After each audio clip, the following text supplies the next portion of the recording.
Patay sanhi ng tinamong mga tama ng bala ng baril ang isang drug suspect na tumangkang manlaban sa mga otoridad sa Coronadal. Kinilala ni PDEA 12 spokesperson Kat Abad ang nasawi na si alias Jomar. Ayon kay Abad, ang nasawing drug suspect ay inabutan ng mga PDEA agents at pulis sa drug den na kanilang sinalakay sa Barangay Mabini.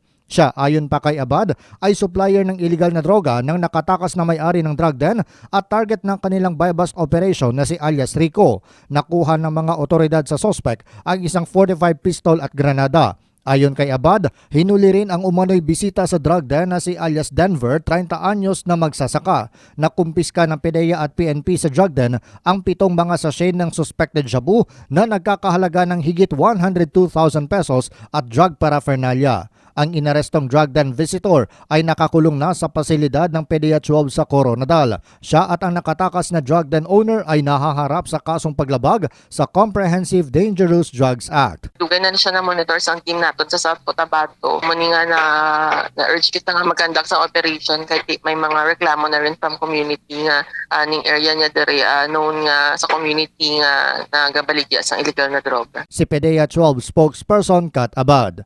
John Shonosa, NDBC, Bida Balita.